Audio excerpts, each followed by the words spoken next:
Binary search is an example for divide and conquer.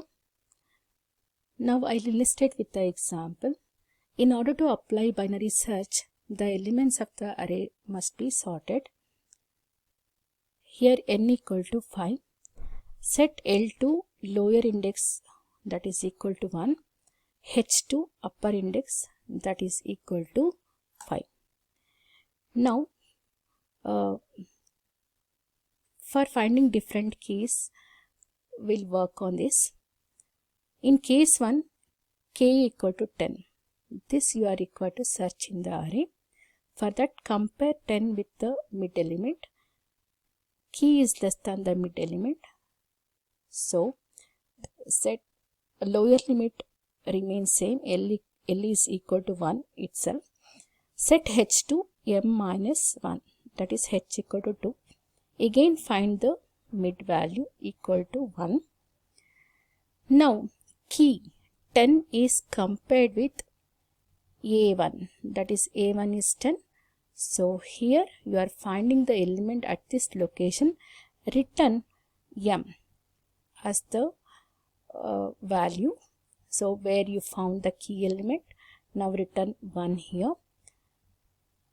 Next, in the case 2, the key value I am taking here is 30. Now 30 is compared with a3, that is am. It's matching. It will return 3.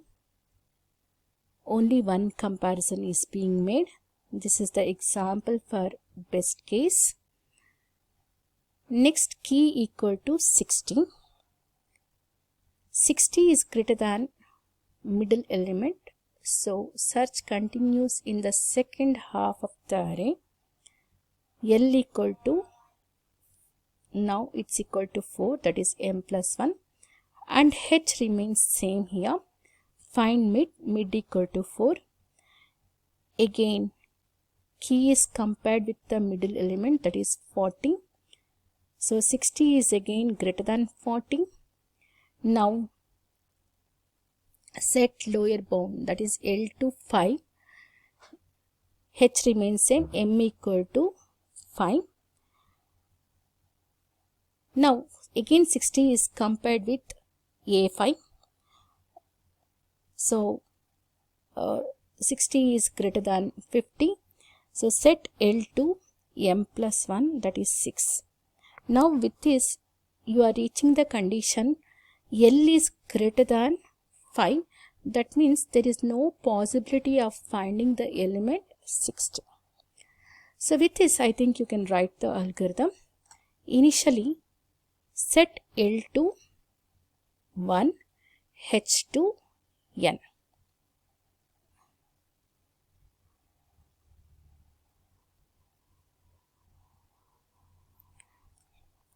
Then you are required to perform the loop. How now? While L is less than or equal to H. Find the mid, that is m equal to floor of L plus H by 2.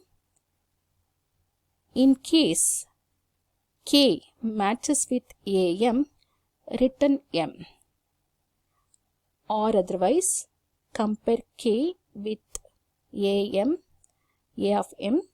If k is less than am, that indicates you may find the key element in the first half of the array. L remains same, that is 1 itself. Change h to m minus 1, or otherwise if k is greater than am, then set L to m plus 1, h remains same. So this steps is to be continued while L is less than or equal to h. If you reach the condition L greater than h, it will come out of the loop. It will return minus 1. This indicates it's unsuccessful search. The same thing can be illustrated with recursive tree call. This is called recursive tree call.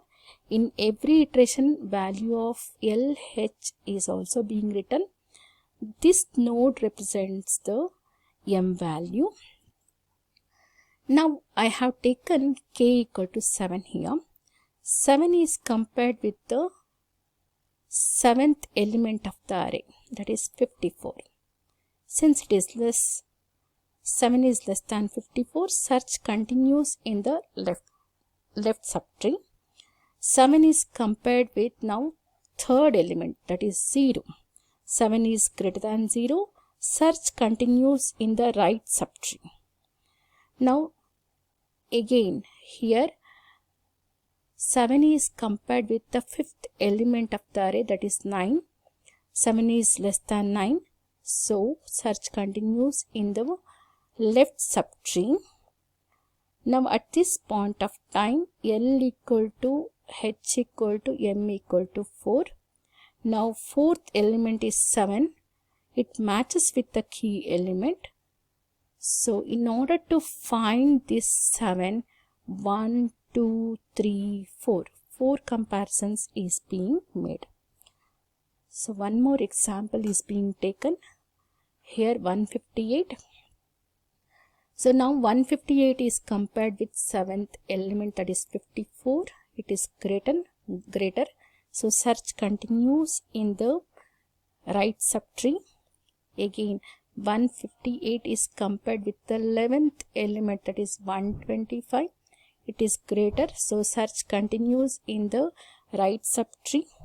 Again search continues in the right subtree.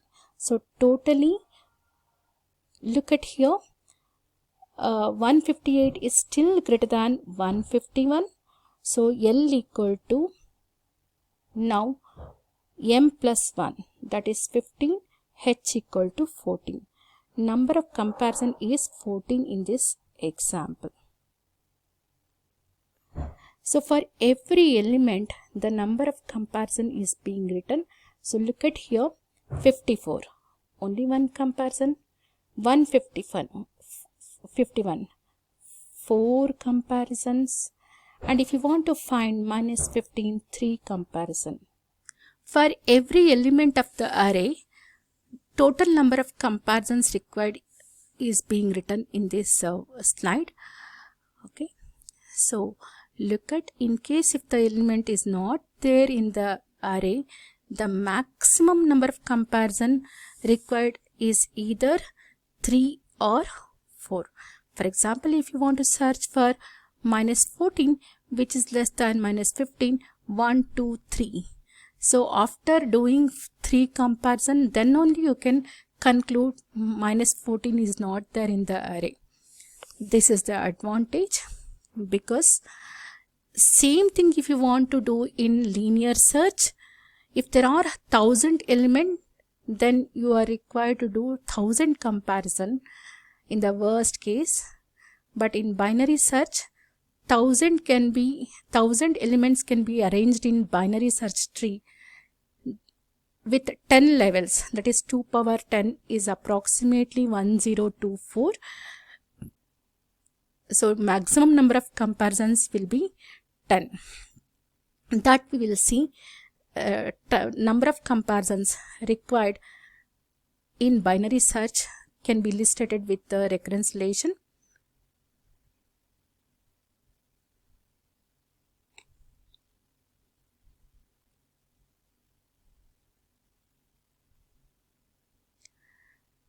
Now if there is only one element in the array, only one comparison is required. If there is more than one element in the array, then search will be continued in the first half of the array or second half of the array. So at any point of time, only one subarray you will be considering in order to search the element. Now in this example B, that is you are dividing the problem by 2, and in every iteration you are considering only one part of the array, not both the subarray. So A equal to 1, B equal to 2. So general recurrence relation I already told in the previous class. Tn equal to A Tn by 2 plus Fn. That is here Cn equal to A value is 1 and B value is 2. So therefore Cn equal to Cn by 2 plus Fn here is 1. That is number of comparison required to combine the solution is 1 comparison you are making. So Fn equal to 1 here. Cn by 2 can be written as Cn by 4 plus 1. So this can be written as Cn by 2 square plus 2. Cn by 4 equal to Cn by 8 plus 1. So totally Cn by 8 plus 1 plus 1 plus 1. So the simplified one is Cn by 2 cube plus 3. Look at here, in the first iteration Cn equal to Cn by 2 power 1 plus 1. Second iteration Cn by 2 square plus 2. Third iteration Cn by 2 cube plus 3. In ith iteration Cn by 2 power I plus I. Now substitute 2 power I equal to n. When you take log on both sides, I will be equal to log n to base 2. Substitute these values in this. So n divided by n, that is C1, base condition. When n equal to 1, C of 1 equal to 1 and I is log n to base 2. So this belongs to theta of log n to base 2. Try this by applying master theorem. So for this reconciliation, when you apply the master theorem, so what simplified value you will get, find out. Thank you.